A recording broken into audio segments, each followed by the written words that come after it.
政院长杜英泰记者会宣布讲，未付书拿被通过再违法修正案，讲立法院若是有意见，会当发动无信任投票。国防部公开标案有总统的做 AI 公司去表调，今日早起国民党议员去北检告发国防部牵涉备案。高雄一个少年队的警察做下班去餐厅食饭，食酒水，个人去冤家，伫咧餐厅外口，互一群人4个人证。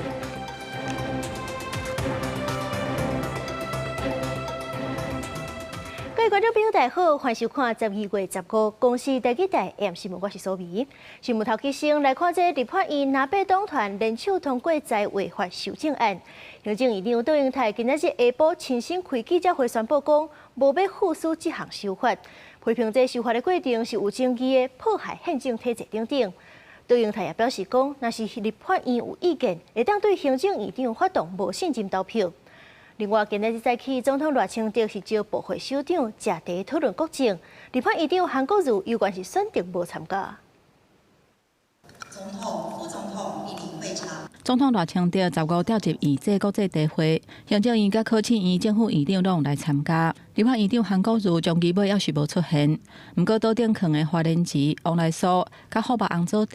希望传达朝野团结合作，互国家欢迎兴旺。总统也表示，为了要促进院际之间多多沟通协调，维护国政顺利的推行，针对立法院的财政收支划分法以及公布的各项法案，行政院、考试院以及相关部会都应该是在合宪的基础下进行，确保宪政体制完整。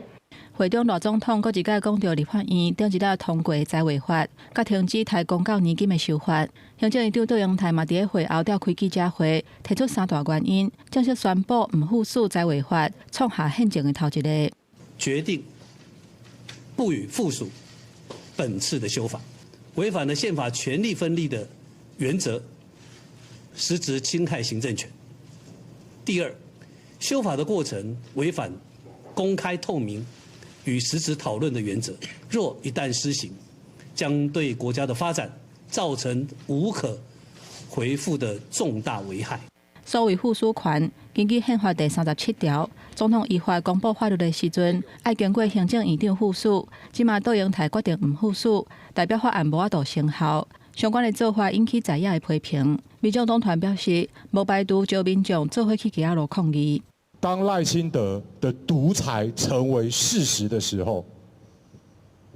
就是人民发出怒吼、站出来的时候。总统公布的法令，行政院院长不附属，这真的是滑天下之大稽啊！他是打脸总统，有没有搞错啊？面对绿营发声，无认同政院会当发动倒戈，国民党团回应讲，袂对咧安尼舞，而且质疑讲，就算倒戈，杜英泰嘛可能无要落台。如果不信任案投票通过，依宪法规定，阁揆一定要下台。那廖拢坚持家己的意见，后续朝野的冲突，百面会更加激烈。记者综合报道。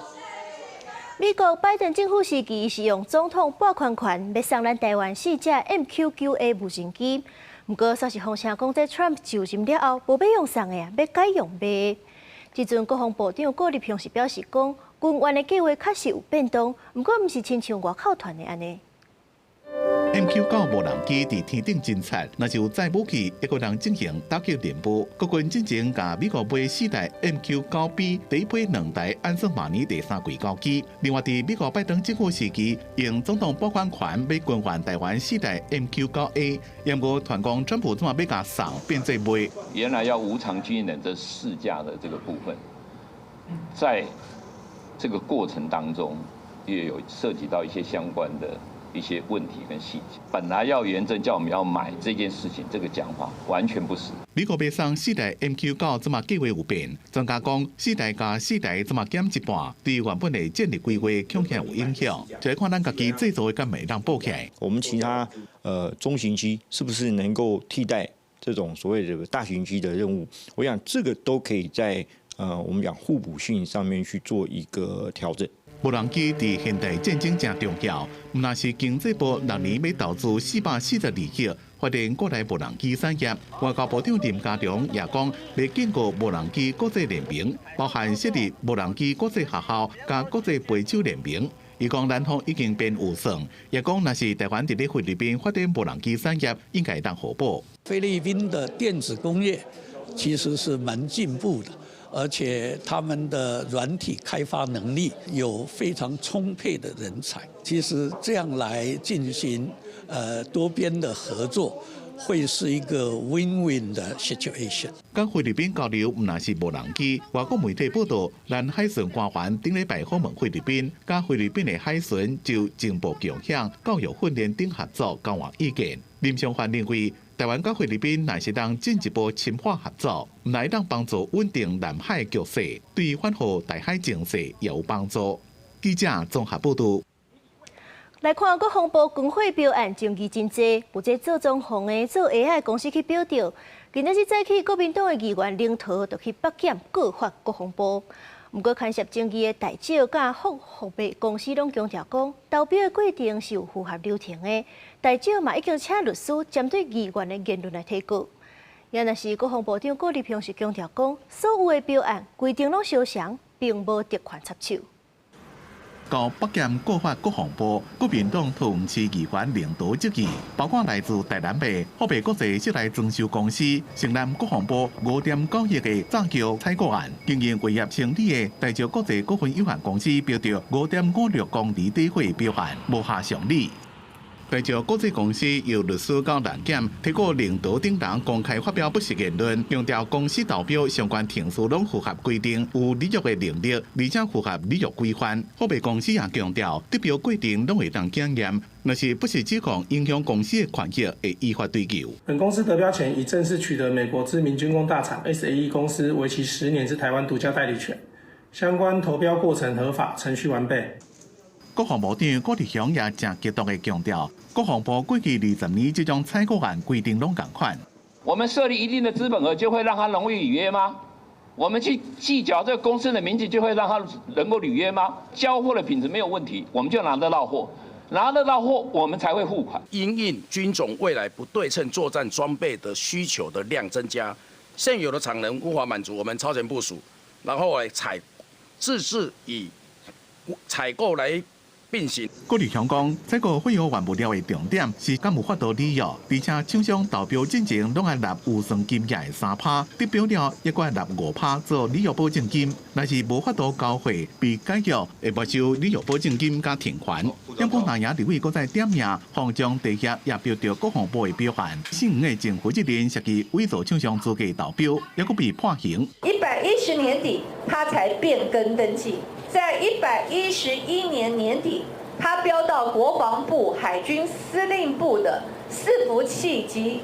网络资安维护的5项的标案，以打弊之名行阻止国防发展之实让这些厂商觉得困难，让未来没有厂商再敢投入国防产业自主发展。方将公司被指控资本也只敢10万，在过去5年所当标到国防部立法院加行政单位超过1800万的资讯设备标案。现任4年的负责人讲，甲公司的投资人拢是资管科系出身，有上百张的专业证照，投标资格完全合法，无特权介入。记者综合报道。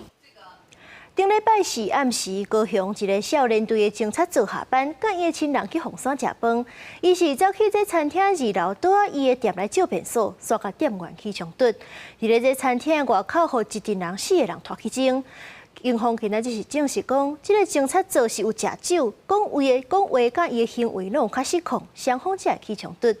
这个案件是已经送去地检署侦办，少年队嘛启动内部调查，会甲这个警察做处罚。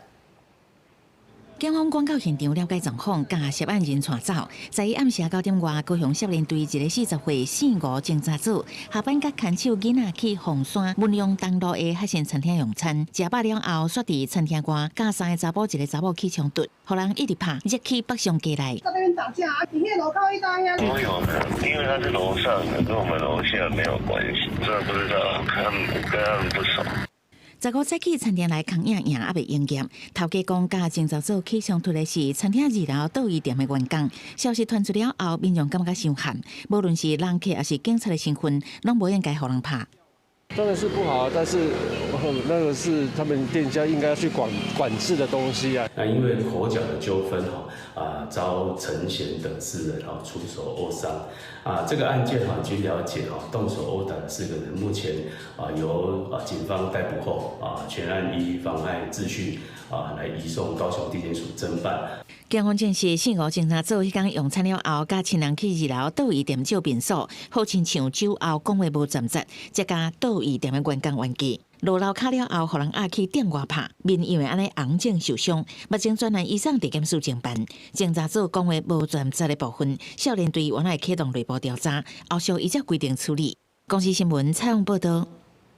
今仔日早起，基隆是发生一场真严重的车祸。一个55岁姓杨的查甫人，伫咧人一路冲真紧，弄路边10几只车，甚至是造成1个人死亡，2个人受伤。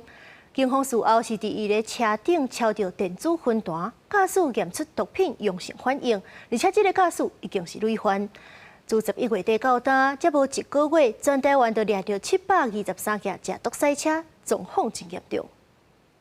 这台白车驶正紧向前冲，突然间偏离车道，连续扫过几落台车甲乌托摆，有一个昏迷人伫咧路行，互伊撞到，无喘过心跳，上边救袂大。拄徛到对面，对正对面遮，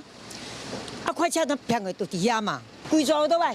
几10台呢，规连续呢，把规抓这规抓都规抓啦。比那种鞭炮声还要恐怖，对，巨响，就这样整个冲撞进来，我们这里的摩托车客人的摩托车都毁损。乌托摆倒规排，车壳零件也甲规死过，现场由防锁线管制。迄当阵有一台车临时停伫路边，人坐伫咧车内，互伊撞到了，人受伤，车向前杀几60公尺，总共1死2伤。他说车祸被撞，我没有很严重，但我不知道是撞成这样，到这边才知道撞烂。我去买东西结果就后来听到嘣的一声，结果来看就。这件车祸发生伫咧贵人01路15早起11点外，警方初步调查，涉案的55岁姓杨的查甫人驾照正常，不过不有食毒赛车的记录。这边伫伊的车顶要敲出电子分弹，改做喙烂快胎是阳性反应，如果是食毒赛车。警方在肇事车上查获疑似2级毒品依托米脂烟弹，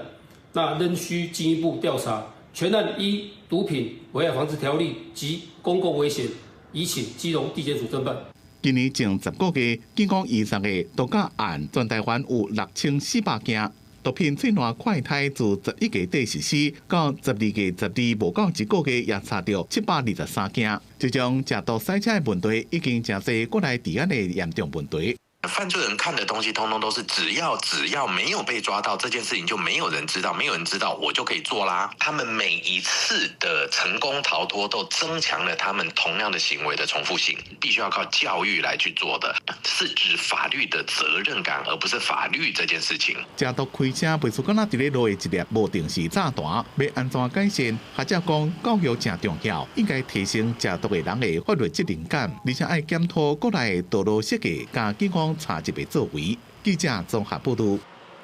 即阵网络顶是流传一块影片，是中华一间公立的高职，咧传出讲有一个查某学生摕用过卫生纸咧告同学的册包，而且佫摕这干仔伫便所的垃圾水互同学来啉，这就是引起霸凌的争议。学校迄边是表示讲已经开始咧调查。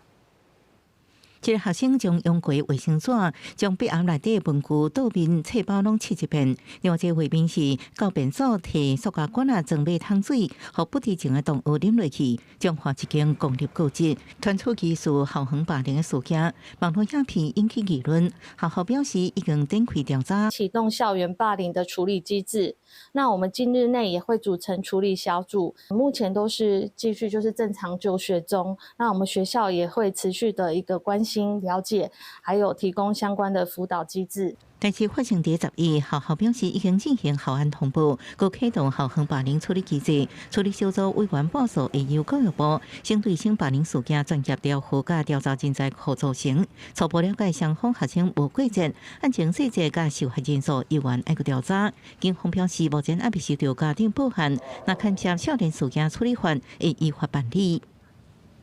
本案为发生校园内的校安事件，由学校循校安系统通报相关单位处理。本本分局持续关注案情发展，如有违反少年事件处理法等相关法令之行为，依法侦处。学校强调，当所有学生目前请假当中，另外小学学生15依原正常到学校，后续学校继续关心，佮提供辅导机制，维护学生权利甲身心的发展。记者综合报道。环境部长裴启明今仔日去立法院备询，讲到咱全台湾目前大约是有60万栋的粪扫顶伫咧室外暗台场，加上种一阵仔禁止用喷饲滴，所以讲这粪扫量是比有期的搁较济。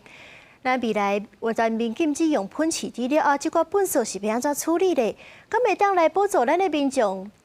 装这喷的处理机对源头来化解？农业部是讲爱个评估。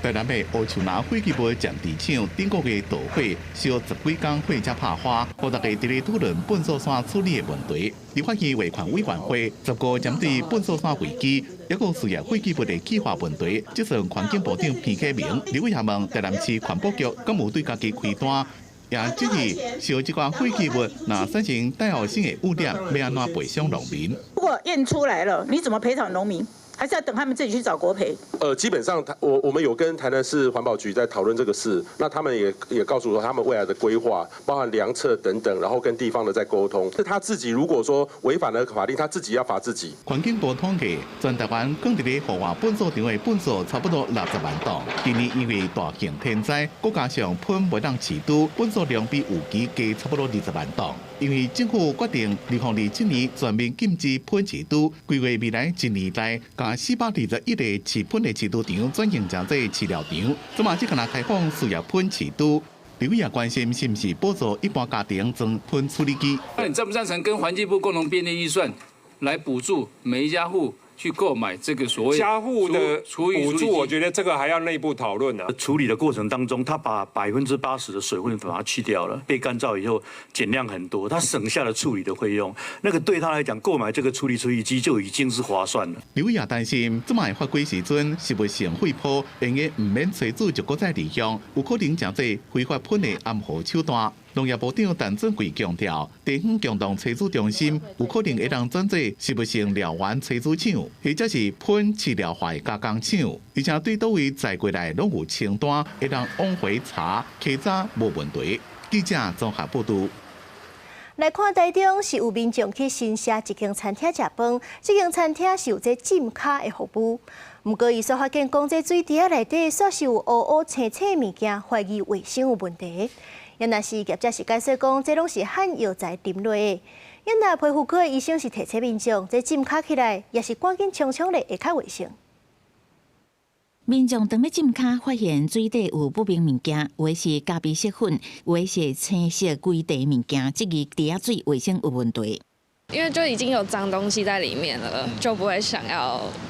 把自己的脚泡进去。天气变冷，不少人会去浸卡，也是洗温泉。不过民众则是去台中新社一间电风餐厅体验浸卡，发现池仔底有不明物件，怀疑卫生有问题。业者解说，这是因为有掺中药，唔知会产生药材彻底，对民众的疑问会做改善。客人的反应，我们会建议我们收到，那我们只是请厂商把那个鼻池鼻底改成别的颜色，也只能这样做啊。业者解说，因为有掺中药，活血热身，池仔底的色较浅，大概拢会清洁较不卫生，嘛会改换池仔底的色。皮肤科医师是讲，浸卡虽然有助血液循环，提升新陈代谢，是毋是爱掺中药爱看人，不过水质是毋是卫生，都会直接影响健康。不干净的部分，我们最担心的还是蜂窝性组织炎，比如说金黄色葡萄球菌啊，那或者是一些当然如果是海水的话，会有海洋弧菌。那刺激性的话，里面的脏东西也有可能刺激皮肤啊，那或者是里面有一些浮游生物啊，有一些微生物，这些都有可能刺激皮肤。会找那种人比较少的时候去，对，就是也会跟就是店家建议一下，如果有发现环境糟糕的管。皮肤科医师讲，若是公共浸卡池水质无好，除了会造成病毒，也是细菌传播。若是有开放性伤口，也会感染。提醒民众体验进前，除了爱注意水质，浸刷了后，上好会当赶紧冲洗，才会当确保卫生。记者采访报道。云林县环保局是利用无人船来演练港口漏油污染的时阵，紧急应变，用一条吸油索把污染扣起来，防止污染扩散。而且这款无人船嘛会当直接走水路来采样，找找河川的污染源。用无人船舀吸油的面索啊，会当快速把水面的污染物集中，较免因探找。为着强化海洋污染事件应变防护能力，云林县环保局以无人船调查掌握污染的范围，也舀吸油的索啊，结合环保船队甲民间志工加速对污染的应变能力。布设拦油所，第一时间迅速防堵污染扩散，缩短清理范围及提升效率。云林县环保局表示，未来无人船应用也会结合环保稽查队，针对县内河川、沟仔污染。因为过去县内捌发生过工厂大量排放污染物，不过因为河川真歹挖进，也是排放口封黄掉的，真歹查证，拢会拖到采检部的时间。可以以无人船从岸边出发，沿着河道往上游巡查，更快速找出污染源，执行采样动作，可提升效率。直接那无人船如果会采水，可以直接做真正的更换变啊，就可以补足我们能力得不到的地方，或是说能力无法去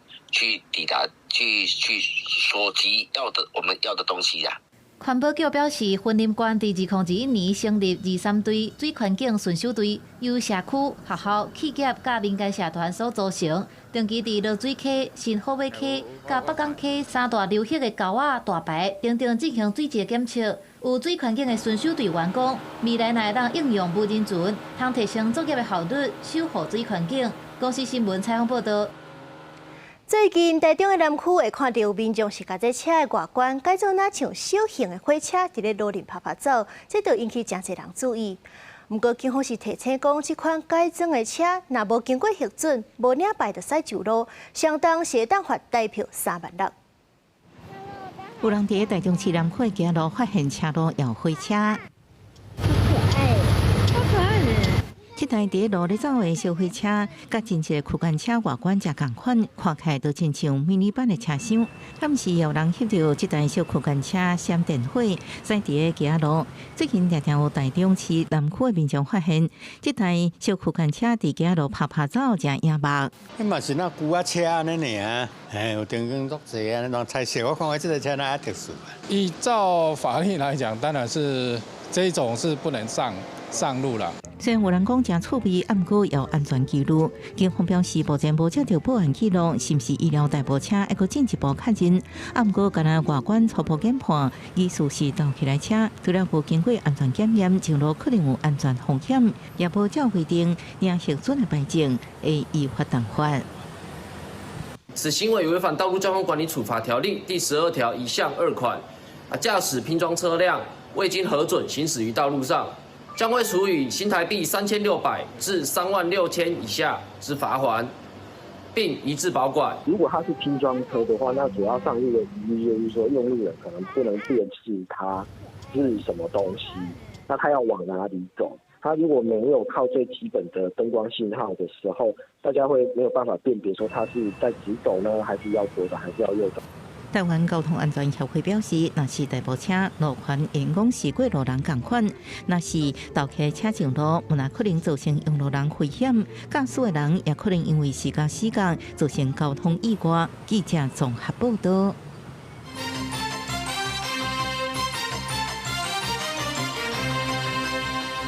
中国甲日本的关系真紧张。中国外交部今仔日是公告讲，要制裁咱的行政院政务顾问，也是前日本自卫队的统合幕僚长岩基波，要冻结伊伫咧中国境内资产，禁止伊入境中港澳。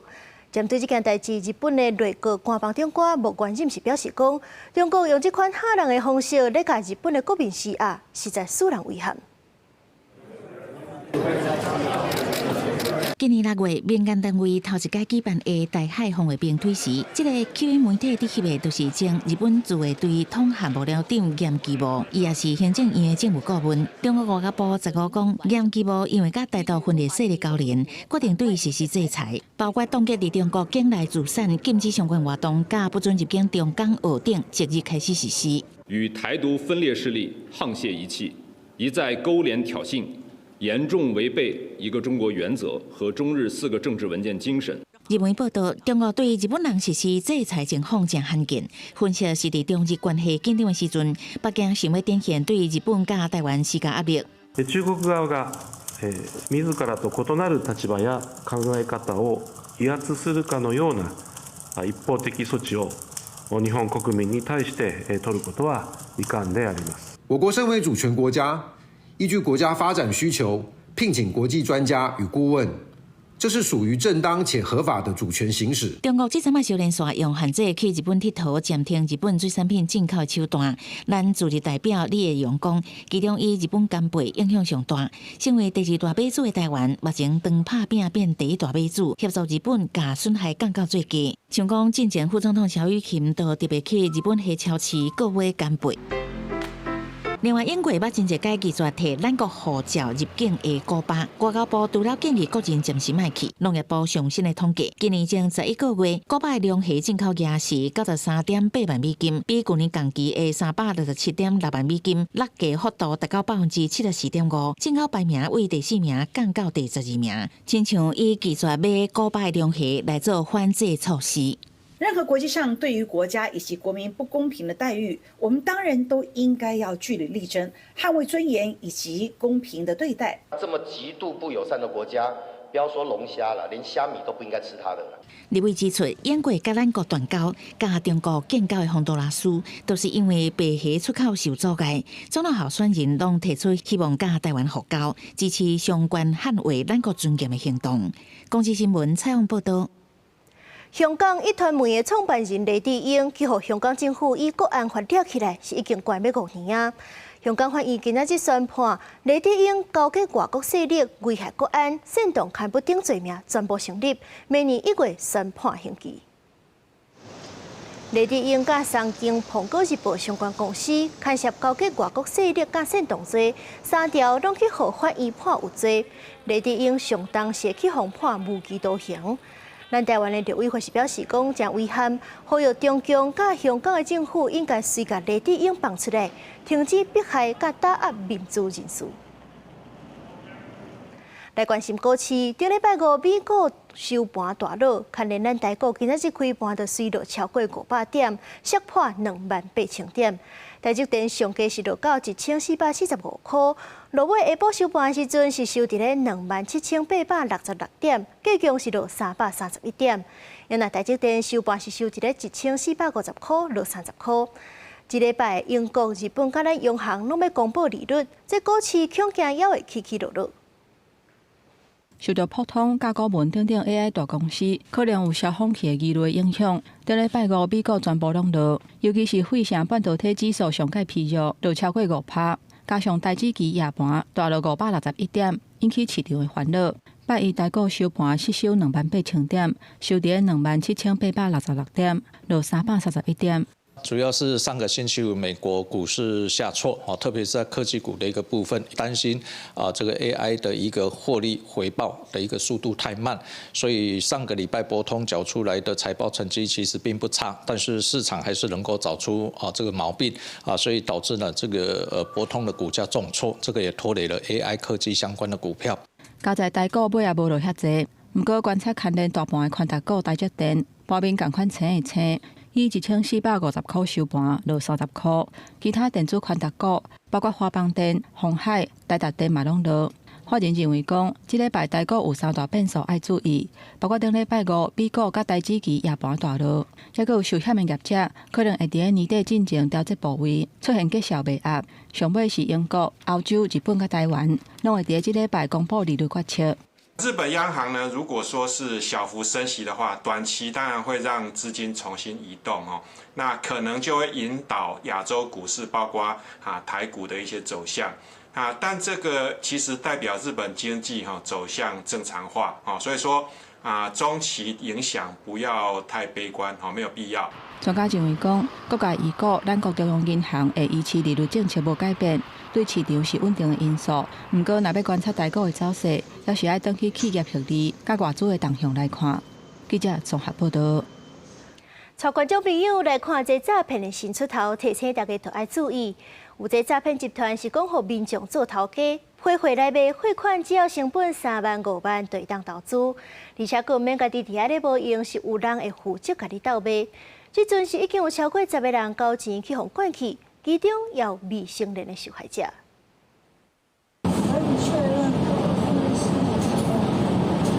一个查甫人伫超商签物件砸足侪现金，交互眼前穿乌衫的查甫人。当2个人交易结束，便衣警察随现身。小额出金，取得被害人信任，再诱骗补款，收取25万元，于超商当场查获诈欺面交车手，并依法移送法办。原来，这个查甫人伫面册接触到假投资的广告，头起先捌着甜，赚900块，互人写起贴价投资，走去家人的超商见面，摕20多万的现金。这款的假投资诈欺，今嘛有新的步数。脸书啊，或是 Instagram 上看到这种就是诈骗集团投放的广告，就是说你是批发的厂商这样子，那你付出成本金以后，你就是这些东西其实食品并不会到你的手里，它就是帮你在这个网站上卖出。警方发现诈骗集团的步数愈来愈多元，结合假投资加线顶批发，误导被害人家己做头家，像讲假影卖囡仔衫的顶盘，纳3万5万的本金，就有人倒卖，免做代志等趁钱，高达有10多人去互骗去，其中佫有未成年。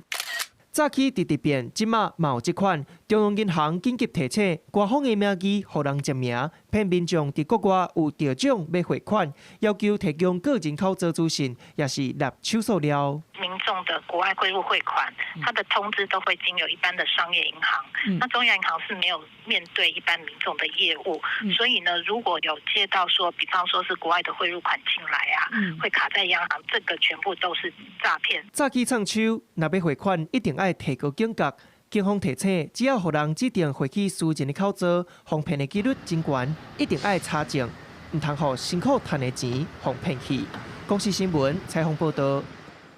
今年入冬的头一波冷气团，今仔日透早北部是有真侪所在拢无90度，甚至关西上低温干那7.4度。今仔日日时的时阵，这冷气团是有较减足淡薄啊，有出日头登到23度。不过这款好天气是干那到拜三，到时阵东北季风来个反冷，就开始落雨。拜一北部的天气不遮冷，气象署讲受到今年寒天头一个大陆冷气团影响。不过对拜一开始，大陆冷气团的减弱，各地温度就会回升。到拜三，东北季风落南，这方面的地区就会搁反冷，亲像北部和东半部也会落雨。那到了明天，整体上来说，各地的高温都可以来到24度以上。那不过要留意的就是在明天的清晨，其实整体上来说还是会有些辐射冷却效应的影响，所以在各地可能低温方面是在14到16度。气象署指出，东北季风要到拜5、拜6才会减弱，但是受到南冰水气影响，南部和中部山区也会落雨。到了周3、周4会有一股东北季风南下，所以在降雨的方面，迎风面会比较偏多一些，主要是在基隆北海岸跟东北部地区，降雨时间相对比较长一些，可能会有较大的雨势出现。那到了周5、周6，那虽然东北季风在减弱，除了迎风面的东半部地区之外，在南部地区跟中部山区也可能会为一些南方的水汽上来，造成一些降雨的现象。气象署提醒民众，这礼拜要注意温差变化。日时和暗时的温差上侪会差到10度。另外，拜三因为东北季风真强，所以海涌嘛会变大，有要去海边的民众就要注意。记者陈心东、王志光台北报道。来看内政部的统计资料，伫咧上北税厝的人，逐个月厝税有超过4成，拢是破15000块。为着减轻民众买厝甲税厝的负担，总统赖清德目标是伫咧2032年进前兴建25万户的社会主体。不过，民间团体是指出讲，这土地甲钱要对倒位来，拢是大问题。建议政府就要调整房地产的税制，拨固定的比例来去社会主体，才有法度稳定发展落去。想要伫寸土寸金的台北市买厝，真侪少年人拢唔敢想。根据内政部去年主体需求动向调查，发现上榜每个月租金有超过4成以上，拢超过15000。因为我也在台北市租房，对啊，然后租金就是通常15000以上才比较找得到像样的地方。租的话大概是1万5、2万左右，真的太高，付不起来，还是得家人付，若是以所大县市每个月租金来看，双北超过2成民众租金伫15000至未满2万，租金伫2万通至未满2万5的台北市占9.7%，新北市占11.7%。若是租金伫2万5至未满3万，双北占比拢超过6.5%。为了减轻民众买厝加租厝的负担，政府嘛一直加紧脚步起社会住宅。这里是台北市南港区的社会住宅，总统赖清德计划要在8年内新建20万户直接社会住宅，不过能不能如期在2032年达标，备受外界关注。根据内政部的网站资料显示，到今年11月底，双北已经完工的社会住宅共超过1万户，那是当地兴建的社会住宅，台北市5609户，新北9652户，同甲台中已经完工的社会住宅共超过4000户。全国完工的社会住宅是39721户，还有6万多户等地兴建。随着都市的发展，我们政府可以掌握的土地资源变很少，大部分都私有化了嘛。第二个事情，现在的盖社会住宅的成本非常昂贵。如果我们早30年前就做这件事情，事实上我们当时候的这个整个新建的成本跟土地的成本不会这么昂贵。民间团体建议政府应该调整房地产的税制，和房地产的税制当年拢有固定比例拨予社体基金，兴建社会住宅才有法度较稳定。公司新闻采访报道。面对高速公路路交流道，早日路是弯来弯去，常常有车祸。去年就有372件车祸，造成5个人死亡。时阵高速公路局就按说要增加检测的票线，甲急弯的票志，我望是会当帮助驾驶判断路况。这台连结仔伫咧护栏变去，车顶的物件也到几大位。警方调查，这只连结仔伫咧国道10号高雄的路段，路交流道的时阵，当外失去控制全并车，哪像是驶上紧锁地。高公局统计，去年国道交流道的事故拢总有372件，造成5个人死亡，135个人受伤。事故的形态与弄着护栏的比例上悬，显然原因以无专心、甲操作不当占较侪。因为安尼，高公局头一届试办急弯的标志，会伫国道10个交流道先来试办。减速车道跟那个湿地分隔岛之间，我们会就做这样的设置，先预告。那在原曲线上游部分，我们就会设置一个急弯的一个告示牌，然后搭配着竖线提醒用路人，就是说弯道的一个起始位置。高公局会伫咧国道西弯的程度较悬，也有经过统计，较会发生事故的所在，甲现在有大型车会经过交流道先来试办。其中国道1号台南系统，甲国道3号瓜田系统上北出口这2个所在，拢已经做好啊。其实目前针对交流道西弯的路段，拢已经有设置限速甲弯路的标志，嘛有安全方向的引导。即卖会阁增加急弯的标志，希望会当发挥加强提醒的作用，避免超速失去控制。习惯性会看地图，就会瞄一下地图，所以大概会先预知是个大弯或是小弯。对，但是对于没有这个习惯的人，可能还是有帮助的。安全起见，对啊，速度太快会蛮危险的。比较明显的话，引导会比较好。高公局佫一个呼吁，民众若驶过交流道西弯的所在，一定要注意车路头前的情形，嘛要注意路线的变化，限道路随时要换好调，嘛要遵守限制时速来驶。记者综合报道。公司第2台12月份开始，甲早起甲中昼2则新闻交予高雄的南部中心制作放送，并行南北媒体资源。第2台强调讲，这只是头一步，阮所落来是会继续拍拼。伫咧第2台新闻甲节目当中，呈现更较侪南部的观点。公司第2台南部新闻直播正式启动。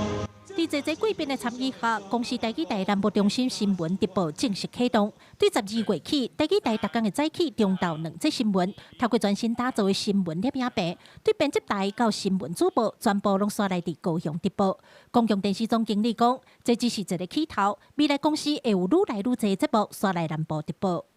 今年我们克服了种种技术的困难，把这2节新闻搬到高雄来直播。我觉得这件事情非常的有意义，而且其实台语台在南至中心开始成立之后，也不断在南部做很多的教育训练跟学校的建教合作。咱南部的人才、南部的学生会在咱南部这开始学习，所以这对南部特别是对高雄、甲阮做伙台南，台湾做伙屏东来讲，这是一个非常有意义的代志，这嘛是国家支持公司正重要的价值。那甲媒体人才带登来南部，公司台积台南部中心自2023年成立了后，都一直为着南部媒体资源的边境在努力。透过新闻甲节目，那为南部县市来发声，也照着甲学校的建构合作，培养南部在地人才。台积台台长讲，头一部的南部新闻直播已经完成，伫咧国际甲台海情势紧张的情形下，速度来会继续为第二部的目标来拍拼。当这是就讲开这个新闻是负一个备援的这个概念。甚至就是国家资源的经营，所以未来有考虑就是讲，咱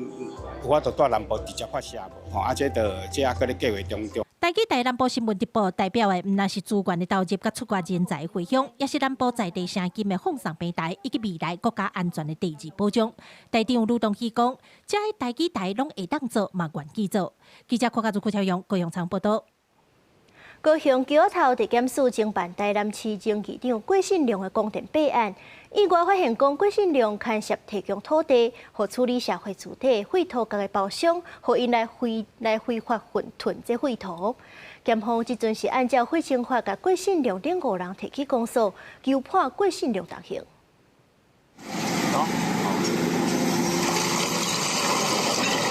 桥头地检署8月份请怪手来到台南安南区一个土地甲土挖开，一卡一卡倒落来，除了土以外，还有规堆的阿妈土角、砖仔角，甚至还有塑胶管。检方表示，伫咧侦办前台南市议长郭信良的公电弊案，过程中意外发现郭信良甲土地提供给设立的厂商大建筑废弃物，花添量达到49000外立方公尺，对郭信良在内拢总5人，按照违反贵侵法起诉。被告郭某身为民意代表，竟以一己之私提供土地供人非法堆砌大量营建废弃物，严重破坏生态环境。犯后仍否认犯行，态度不佳，请从重量刑，有期徒刑3年6月。检方表示，郭信良这块地原底是要做来做供电场，因为申请无过，就放咧发草。设立的厂商甲郭信良有借贷关系，因为申报国家主导中心的社会主体土方处理工程，想要先处理费，所以就甲土再来遮囤，估计拢总省296万的处理费。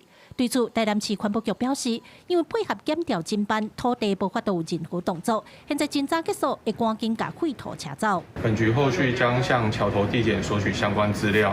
然后在无证据保全的时候，要求行为人执行相关的清理作业。郭信良10月才因为收钱关税供电场和桥头地检署以贪污治罪条例起诉，即阵佫牵涉到违法大废弃物，因为郭信良一直无申请犯案，现在也佮检方依法求处动刑3年半。记者李新武、柯家如、柯昭阳综合报道。新竹科学园区第3期标准厂房当咧施工，今仔日挖到的是这应该煞是向倒去，3个工人摔落来，加载是无性命危险。警察小红车来2台，有人叫人载走呢？救护车有来载走，来的我载走。目前评估。新竹市的消防局接到报案，就赶去现场抢救。新竹科学园区工业东四路工地应该倒去，工人摔落来，救护车是赶紧甲人送病院，加载拢无性命危险。新竹科学园区的管理局是表示讲，这事故的原因要搁进一步调查。款案组甲劳检单位拢当咧调查，讲敢有公安问题。镜头换来看台南，即阵是有7只用虎城古地名做主题航仔鸟大型翁仔，真侪游客来遮翕相。毋过有的煞是去互破坏，甚至是偷摕去。文化局就强调讲，这寡物件拢是市民的资产，已经报案要来抓人。伫台南街巷内底，即阵有7只用虎城古地名做主题的航仔鸟意象雕塑，请真侪游客来遮翕相拍卡。毋过却传出有雕塑互人弄歹去，甚至这伫州岭这个所在，用黄铜古地名做的告示牌，互人偷摕走去。我叫做的这个航仔鸟咧，真受欢迎，真高最后即摆踩伫咧大路边，毋过这边煞吼这铜牌做的这个告示牌嘛，互偷摕走去。我有看的，我行过拢有，当时也有咧注意当时用他嘛唔知。那1、2礼拜啊，1、2礼拜。我觉得整体上来说，可能我们还是要呼吁，就是可能向市民去多广播一下这个东西，我们为什么要设立在这里，以及为什么我们要去保护它，可能做一些更多这样的教育。在地乡亲感觉头提这告示牌无妥当，其实红阿鸟是台南400活动杀出来红啊。这回文化局规划活动，分别甲红阿鸟放伫大西门、大井头、大东门、丁府城古地名路线顶面。初步观点受损状况，大井头的雕塑是互学生无细力弄着歹去，那学生当时有主动报案，就那部分目前已经报警处理。不管今天航鸟出现在哪里，做了什么样子的指派的任务，那都希望呢，其实大家可以用欣赏，好好的跟他拍照，或者是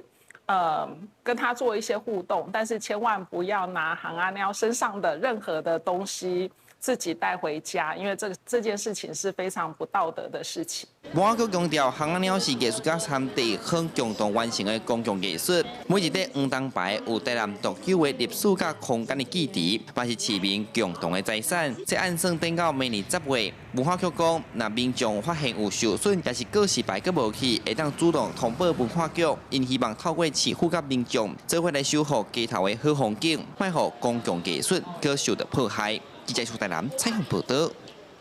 嘉义有消费者叫外送，嫌这菜伤咸，用食物中毒做理由，要求业者都要退钱。不过业者是强调讲，这要叫的时阵，对当注文咸正甲口味，是无法度接受这款理由来退钱。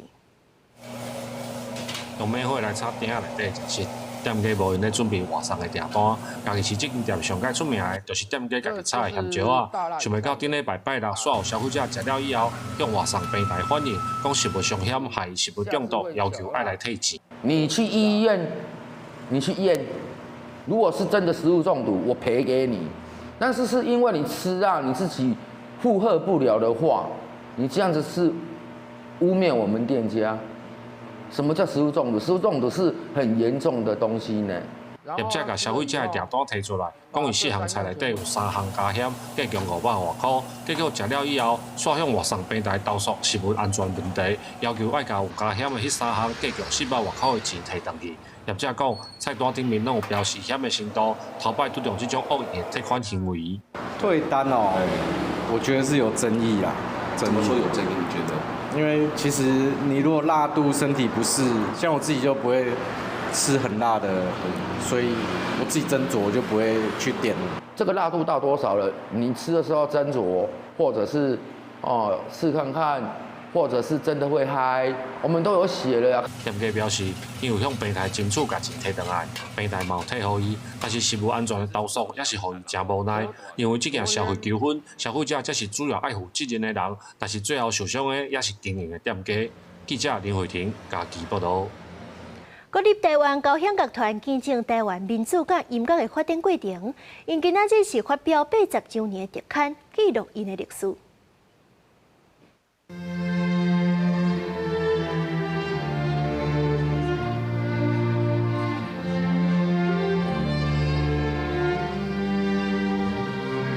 这首经典的台湾歌，阮也拍开心内的门窗，由台湾交响乐团演奏。因自1945年成立到今已经80年，见证台湾对戒严和台湾古典音乐的发展。因的头一场表演就是伫咧中山堂，所以8月也专工选伫咧遮发表80周年特刊，代表历史和文化的传承。团长和文化部长拢认为，台湾交响乐团是记录战后乱世和演奏艺术的养分。对于艺术的追求，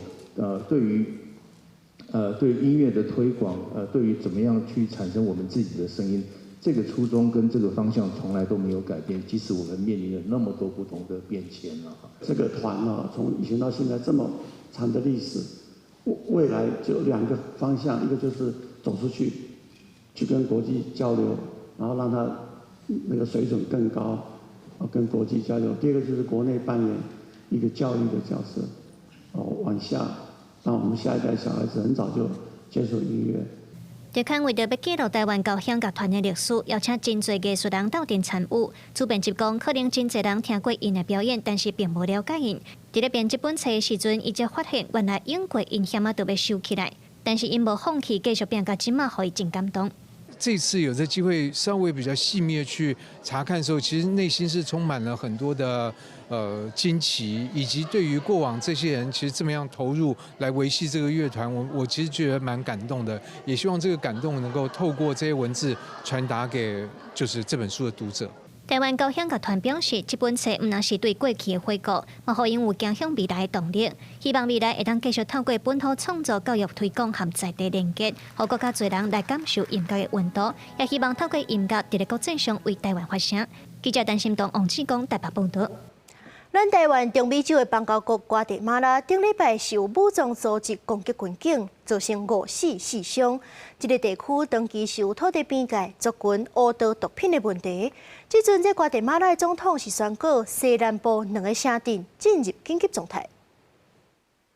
Hemos emitido el decreto gubernativo 1-2025 para declarar estado de prevención en los municipios de Nagualá y Santa Catarina, Ixtahuacán, departamento de Solola。瓜地马拉西南部的索罗拉县居民大部分是玛雅原住民，其中纳瓦拉当地属有基切族。多年来，甲纳瓦拉一直有代志。圣卡塔里纳伊斯塔瓦坎起先原来是纳瓦拉的一部分，不过从1998年后独立成做另外一个城镇，双方对土地所有权甲边界划分一直有问题。阿里瓦鲁讲，伫当地怀爸爸的犯罪组织，定定利用族群问题煽动暴力，逼军警退出，通掌握实权，方便恶毒做武器、人口走私甲卖毒这代志。En este caso no hubo ataque entre las comunidades, no se trata de un enfrentamiento entre los miembros de una comunidad contra la otra, se trata de un ataque contra el destacamento militar。de manera intencional y específica。不过，当地政府宣布紧急状态同一天，纳瓦拉当地举行真大的丧礼。顶官员讲，中央政府协助对立的另外一个族群攻击和杀害纳瓦拉的居民。Y de esta manera, los 13 fallecidos que fueron emboscados y fueron torturados ayer.Y de esa manera también todos fueron tiroteados por un helicóptero del ejército。瓜地马拉因为我金别西高，嘛有我加勒比海甲太平洋，变做卖毒集团真重要的转运站之一。伫拉丁美洲甲美国洛杉矶这个所在做恶做毒的跨国帮派，包括 MS-13、18家等等，拢牵涉经由瓜地马拉伫做走私甲卖毒的行为。不过，这个事件中央甲地方官员讲法差真济，甚至理路未通，真相到底是安怎，也有待查清楚。公司新闻赐家人编译。天气玻璃仔做回来看麦。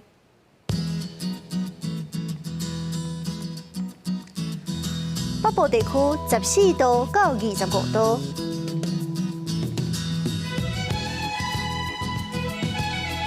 中部地区15度到25度，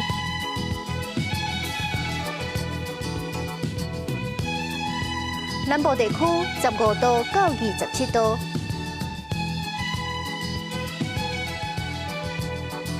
东部地区15度到25度。华岛地区14度到21度。感谢您收看今日的 AM 新闻，我是苏眉。咱明仔载同一个时间再相会。